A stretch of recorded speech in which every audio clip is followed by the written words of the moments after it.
Good morning, I'm Kenneth Moak. And I'm Janae Norman. Here are the top 5 things to know this Friday. Number 1, the race for 2020. Billionaire Michael Bloomberg is taking a major step toward a possible run for president. He's filing paperwork today to meet a deadline in one state's primary. Elizabeth Warren responded, saying the election cannot be bought.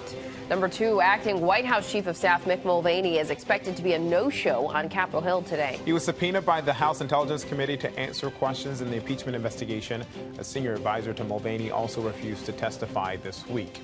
On to number 3, a jury has convicted a Texas man who said he was sleepwalking when he shot his wife. Raymond Lazarine claimed his actions were involuntary because of a medical condition that causes him to sleepwalk.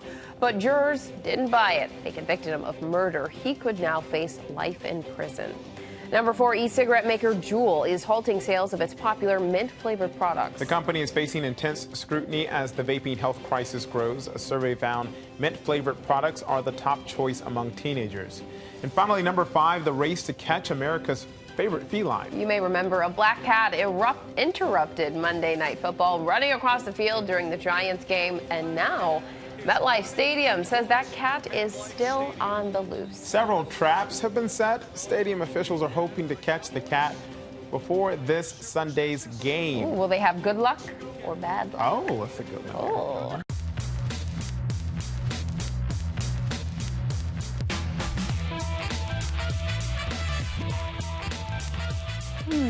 Good morning, everyone. Good Friday morning.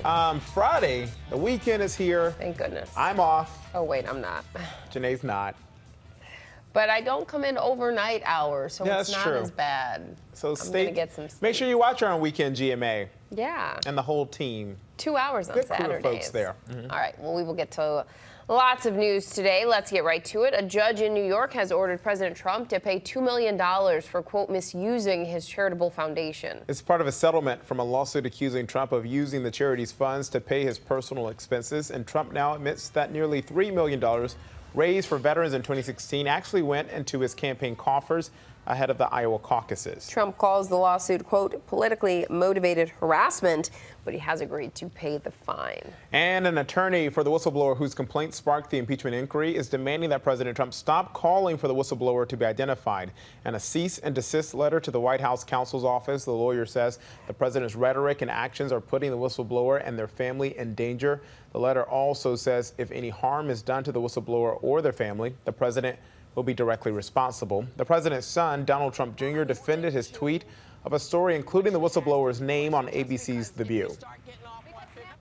I literally quote tweeted an article that had the guy's name in the title of the article, and for days he's been out there in the media. But does that make it right? So what's the difference between me tweeting about it? It's different when the president's son does it, though, isn't it? Why? I mean, I'm a private citizen putting this out there. If everyone in this room could have read this, I don't see any difference whatsoever. In this, it seems to me Trump Jr. also said he understands his father is controversial and that he's offended a lot of people. And we're getting our first look at the new book about the Trump administration called A Warning. The author is identified only as a senior administration official. According to the Washington Post, the book details a plan by several White House officials last year to resign in what they called a midnight self-massacre to protest President Trump's fitness for office. But they reportedly scrapped the idea because it would cause too much chaos. The author goes on to describe the president, quote, like a 12-year-old in an air traffic control tower pushing the buttons of government indiscriminately, indifferent to the plane skidding across the runway. The White House has called the author a coward and says the book is, quote, a work of fiction. Now for more on that big story this morning, the bombshell in the race for president. Former New York City Mayor Michael Bloomberg is taking a major new step toward entering the race. He's expected to file paperwork ahead of a deadline today, and overnight the other candidates are already responding. The big question now is, what impact could Bloomberg have on this race? ABC's Andrea Fajii has more. Andrea, good morning. Good morning, Kenneth and Janae. Michael Bloomberg has not confirmed he's running. However, ABC News has learned that today he will file to run in at least one state's presidential primary. Aides say he is keeping his options open. Meanwhile, experts say it's a sign he's not happy with the current Democratic field. This morning, former New York City Mayor Michael Bloomberg sending a jolt through the presidential race. ABC News has confirmed the billionaire plans to file paperwork today to put his name on the Democratic primary ballot in Alabama just before an approaching deadline. This is the biggest step yet that he has made toward becoming a candidate. Bloomberg, an outspoken critic of President Trump, spoke to MSNBC in August, questioning the strength of the Democratic candidates. I think a lot of the pandering and some of the more liberal things that are it's really not practical. The economics wouldn't work. The public wouldn't want it. The public does not want revolutionary change. It wants evolutionary change. Overnight, a top Bloomberg advisor tweeted in part, "We now need to finish the job and ensure that Trump is defeated." But Mike is increasingly concerned that the current field of candidates is not well positioned to do that. If Mike runs, he would offer a new choice to Democrats. Originally a lifelong Democrat, Bloomberg has changed party affiliations over the years, running for New York City mayor in 2001 as a Republican, then becoming an independent, but last year re-registered as a Democrat. There are a number of moderates in this race already that are trying to position themselves as an alternative to those progressives. So he could just add another name to that pile and really divide up that vote. Both Bernie Sanders and Elizabeth Warren have made an issue of going after billionaires like Bloomberg with a wealth tax and inheritance tax. It's not enough just to have somebody come in, anybody, and say they're going to buy this election. Though this is relatively late in the game, the latest ABC News Washington Post poll found that 50% of Democratic primary voters said while they might favor someone, they were willing to switch their opinion later. Janae. All right, we've still got just under 365 days to go before you got to make up your mind. Andrea, thank you for joining us this morning. And it's official, Jeff Sessions is running for his old Senate seat in Alabama. The former attorney general joins a crowded primary field. Sessions spoke highly of his former boss, President Trump. He later said that he was honored to serve as attorney general. Sessions was the first senator to endorse Trump's presidential campaign, but they had a rocky relationship. When I left President Trump's cabinet, did I write a tell-all book? No. Did I go on CNN and attack the president? Nope. Have I said a cross word about our president? Not one time. And I'll tell you why. First, that would be dishonorable. I was there to serve his agenda, not mine. Second, the president's doing a great job for America and Alabama, and he has my strong support. Sessions plans to file his candidacy today. He's looking to unseat Democrat Doug Jones. Jones is considered one of the most vulnerable senators up for re-election next year. Moving on now to the tears and heartbreak in Mexico as victims of the highway ambush are laid to rest. Hundreds turned out for the services in this tight-knit community. Security was also tight. Authorities are still searching for the gunman. ABC's Marcy Gonzalez has more. Hundreds in tears at the first funeral for members of an American family murdered in Mexico. Donna Ray Langford and her two young sons' caskets carried out of the service. Her oldest son in that burgundy shirt serving as a pallbearer after heroically walking 14 miles to get help for his family after the attack.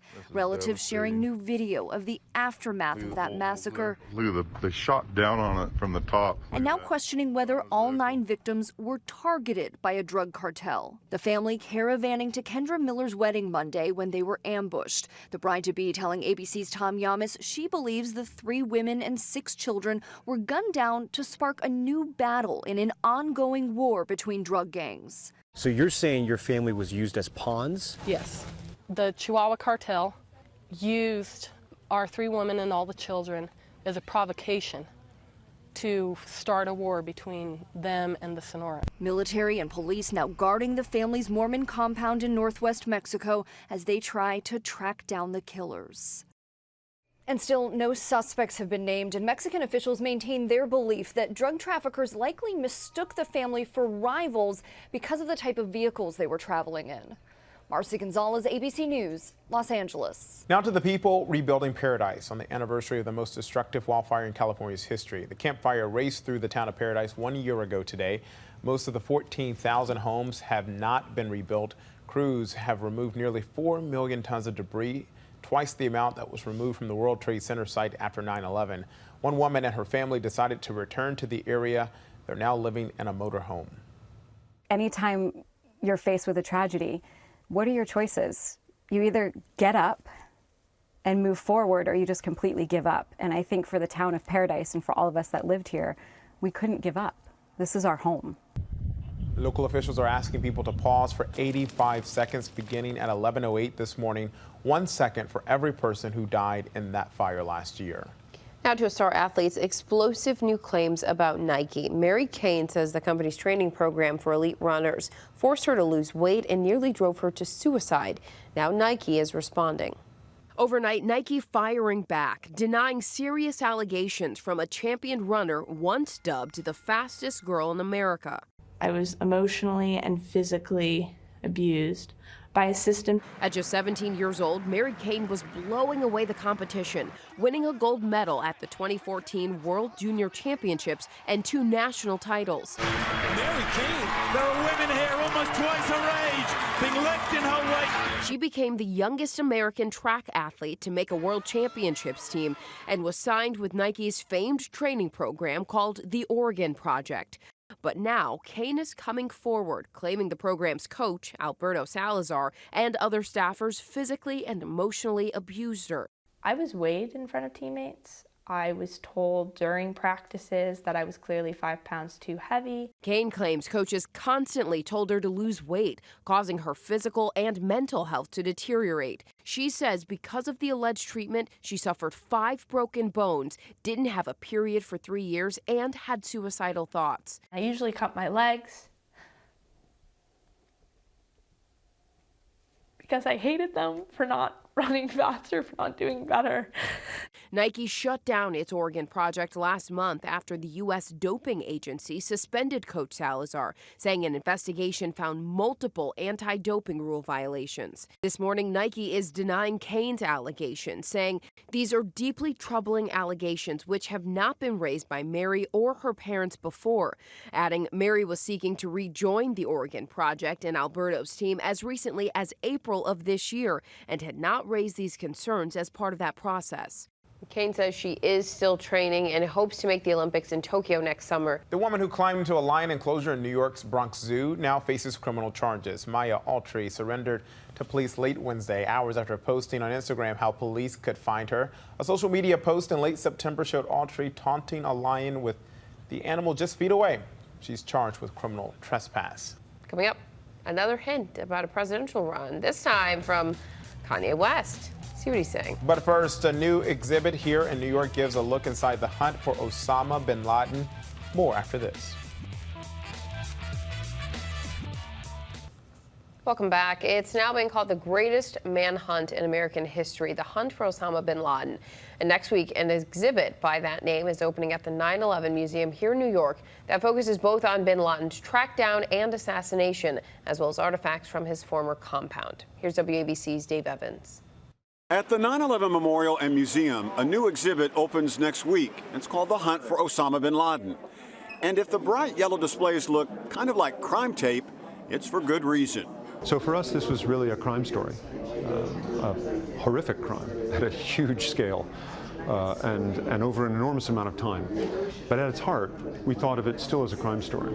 The exhibit includes the first public display of the model of bin Laden's compound, a vest worn by Cairo the dog, who went on the raid May 1st, 2011, and plenty of FBI Most Wanted posters. One of the most poignant artifacts in this exhibit is this photograph taken by Gordon and Kathleen Haberman right after 9/11. Their daughter had died in the attacks, and they came to the city to search for her. They took this picture of a dumpster, and on it scribbled, "Bin Laden must die." They hung the photograph in their living room in Wisconsin for almost 10 years. They took it down when he was killed. This exhibit is a detective story, but it's also emotional. A story of determination and perseverance that lasted 9 years and 232 days. This brick from bin Laden's compound, a symbol that America will never forget 9/11. That this was not just a mission. This was a promise being kept. And everyone involved felt that sense of responsibility to keep the promise. The exhibit also includes a lot on how we got bin Laden, the announcement by President Obama, and how we celebrate it in the streets. It all meant so much to Patricia Riley. She lost her sister, Lorraine, on 9/11. But on the day that I was watching the news and it said that we had killed Osama bin Laden, I was so gratified that finally there was justice for the people who were killed on 9/11, including my sister. The exhibit opens November 15th in Lower Manhattan. Dave Evans, Channel 7, Eyewitness News. Our thanks to WABC's Dave Evans for that report. Well, let's check our notifications now, starting with this dad going above and beyond for his daughter. During her cheerleading routine along with her from the stands. He does the whole opening cheer. Thigh slaps. He's got the enthusiasm, the hand claps, the looks. He is ready. You know, we often talk about the pride a father has for his son. When it comes to dads and daughters, there's nothing Unmatched. like it. He was jazzed up. Now to the hottest chicken sandwich in the game, or is it? One Whoa. YouTuber thinks he's got Popeye's beat. Yeah, he makes his own there and says that his looks better. Got a little sauce, some pickles. Putting a lot of love into The it. pickles are bigger. I wouldn't do those large pickles. And then he's got a nice buttermilk fried chicken right there on a brioche bun. But imagine if Popeyes took that long to put together each Oh sandwich. no, I know. That's why the lines are already long, and they're slapping Ew. that together. Yuck. Next to the major revelations from Kanye West. The rapper and fashion designer was here in New York City talking up his clothing line, launching a shoe made of algae, bringing his clothing manufacturing jobs back to America, and a possible run for the White House. When I run for president in 2024, we're going to definitely know what y'all laughing at. When I run for president in 2024, we would have created so many jobs that I'm not going to run, I'm going to walk. You know, I can't help but really appreciate that moment when everyone thought he was joking, and he very quickly made it clear he was not, and they stopped laughing immediately. We'll see, Kanye. Next, did you send a text message last Valentine's Day that didn't reach its mark? Well, it may have been delivered this week. More than 168,000 texts sent February 14th finally arrived on Wednesday. A tech firm blames the glitch on an internal maintenance cycle. The delay affected both Apple and Android devices and all 4 major U.S. carriers. One expert said Valentine's Day messages were likely affected because the number of texts that day is abnormally high. So you'll get the Happy Thanksgiving text by Easter. In 2020. And that's our question of the day. Did you get a text meant for Valentine's Day? Did it cause any problems? Tell us your story in the comments or tweet us at ABC News Live. Was it from an ex? Was it from a loved one who's no longer with us? I'm sorry, I mean, this facts, truth. It's real life. Let us know. We still want to hear from you. Yeah. Because it could have been a message they really liked getting. You're right, it could have been. And also a message you did not like getting. And a Wisconsin man had something foul in his car. Foul. When he was pulled over for an erratic driving. Police outside Milwaukee say a suspected drunk driver had a chicken with him in his car. What? There it is. Investigators also found a bunch of open beer cans. The driver, that chicken was in the car seat. The driver is charged with DWI. The chicken is in the custody of animal control. Chicken there with a seatbelt on. Moving on now. If anyone has taught us that what doesn't kill us, what doesn't kill you makes you stronger, it's survival expert Bear Grylls. From eating the eye of a yak to sleeping inside a dead camel, Grylls is gearing up for another exciting season on Nat Geo. ABC's Will Carr caught up with him. For more than a decade, he's taken his fans along on his absurd adventures with hit shows like Man vs. Wild and Running Wild with Bear Grylls. Okay, holding on, okay? If you think back on everything you've eaten over the years, is there something that really sticks out to you? That's a long list of bad things, you know, from camel intestinal fluids to raw goat's testicles. I think the lesson for me is that, you know, survival food's not going to be pretty. It's energy, it's fuel. Come on. Now on Nat Geo, Running Wild with Bear Grylls is entering its 5th season, pushing the limits of what we think our favorite Hollywood stars can This is terrifying. and can't do. Can I just stay here? Oh, it's a long way down. I want you to see what I just saw. Did you see that?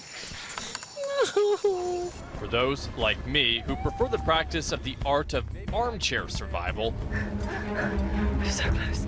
all of this What was that? I don't know, but that boulder definitely moved under your feet. might seem a bit extreme. But for Bear Grylls, it's in his DNA. Growing up in England, Bear's love for the outdoors first came from bonding trips with his father, Michael. My dad's no longer around now. I've got 3 young boys. It's a great privilege as being able to show them how to manage themselves in situations in the outdoors. Those survival skills sharpened to a point by the military, but at the peak of his military career, a tragic parachuting accident cut his service short. Broke my back in 3 different places. Down, but not out. Bear attacked his injury head-on. Just 18 months after a skydiving accident, he became one of the youngest people ever to summit Mount Everest.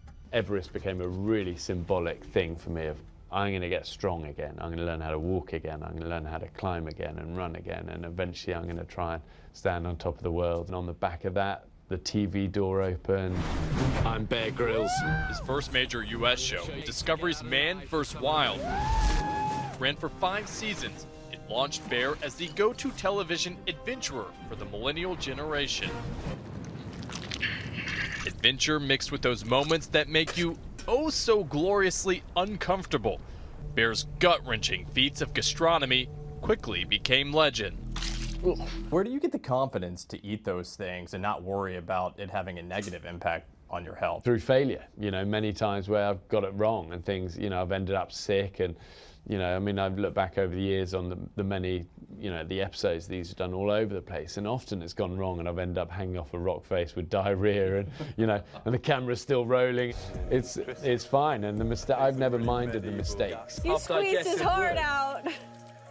Listen, that's many things, but that's not a heart. Okay, great. But I think as I've got older, I've got smarter, and just stay away from that one and never get complacent is the other thing, because it's always the little things that come and trip you up. Sorry, Mom. We're not looking down? Oh, no. We would never look down. Now, after more than a decade on television, I can't. 1, 2. Bear is back to his usual ways once again. I'm Will Carr in New York. All right, Bear Grylls got another season. Nat Geo. Thanks, Will. Couldn't be me. Coming up, we'll tell you what to watch out for as we head into the weekend. Including the biggest game of the college football season so far, and why even Capitol Hill is buzzing over the rivalry. After this. Here's Judy, and he's able to break a tackle, and he's heading in. Here's what to watch out for today. President Trump is scheduled to participate in a Black Voices for Trump coalition launch. Secretary of State Mike Pompeo is set to speak at an event in Berlin commemorating the 30th anniversary of the fall of the Berlin Wall. Swedish teen climate activist Greta Thunberg says she plans to attend a youth-led climate strike in North Carolina. And Big Bird will participate in the ceremonial lighting of the Empire State Building in celebration of Sesame Street's 50th anniversary. 5-0. Yeah. Plus, don't forget to tune into the debrief for an update on all our top stories in the briefing room for a breakdown of the latest headlines in politics. And the biggest game on this weekend's college football schedule is also a big deal in Capitol Hill. LSU visits Alabama tomorrow afternoon in Tuscaloosa. President Trump will be in the Bryant-Denny Stadium to watch the Tigers and the Crimson Tide, who sit 2nd and 3rd in the college football playoff rankings. The game has also sparked some congressional wagering. Senators Richard Shelby of Alabama and John Kennedy of Louisiana are putting some cash and their taste buds on the line. The president's coming, and it's a big game. I don't know what's going to happen. I'm a little biased. The senator and I have a bet. Now, he's the chairman of appropriations. After LSU wins and I win the bet, I'm still going to pay off because he's the chairman here. I am betting as much extra spicy Popeyes fried chicken as the senator can eat. Popeyes fried chicken is among the best fried chicken God ever put breath in. Louisiana's kitchen. Senator Kennedy said the president isn't taking sides in the matchup. He's just hoping for a good game. Wait, whose breath is in the Popeyes chicken? He said God's breath is put into the chicken. I don't want anyone's breath on any of my food. Not even the Lord. No. So we'll see who wins that matchup. They're undefeated. But not after this weekend. The person who produces this show, It's Morning America, is a big old Bama fan. Big old Bama fan. Oh, God. There he is. And on that note, everyone, Goats Tigers. Have a good weekend. See ya. Don't forget to watch her on Weekend GMA. Will you be there? Yeah. You should be there.